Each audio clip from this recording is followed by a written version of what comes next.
Muigai, as we've been asked by a number of parties that they've asked us to settle the law around Article 138.3 and 10.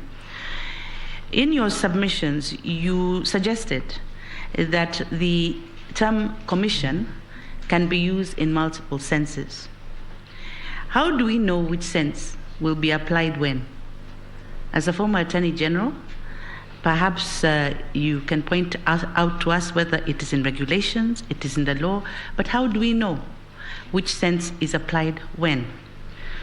My second question goes to the history of independent commissions, and Professor Muigai, you sat on the CKRC together with my colleague, Justice Lenaula, and you do know that the drafters of the Constitution introduced independent commissions and independent offices to deal with issues of authoritarianism, accountability, transparency, and to do away with the issue of one person having power.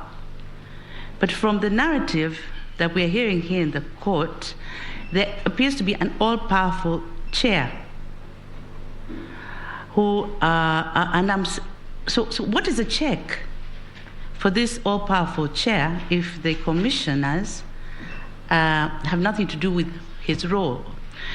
What would happen if the chair was to announce the wrong results completely? Or if he was mentally incapacitated or sick, or worst case scenario, dead? Who then would announce the results?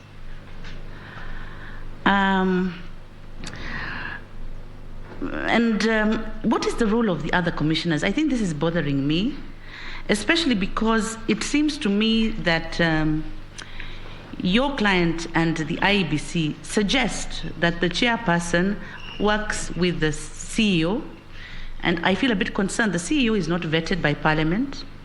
He is appointed, but he seems to wield immense powers over and above the other commissioners. I cannot imagine that that could have been the intention of the drafters of the Constitution. So what role do these commissioners actually do? Because it hasn't come clearly. Or, for example, if one commissioner says he's in charge of ICT, what does that mean? Does it mean he's in charge of ICT until the presidential election, then he's not? What does it mean? What is the role of these commissioners? And I'm asking this question more towards trying to understand the leadership and the management in the commission as opposed to the management of the presidential election. Because I think they're two separate issues, and I'm trying to figure out whether this is a Chebukati problem. Is it a leadership problem? Is it a commissioner's problem? What's this problem we're seeing? I'm trying to understand that, and I'd like to hear that from you. Thank you. One more question, sorry.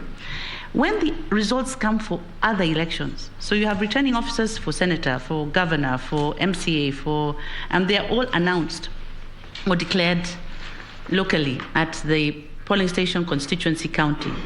How is that information transmitted to the public? And when that information is transmitted to the public through a gazette notice, are the commissioners involved? Or is it the CEO only? Or is it the chairperson only?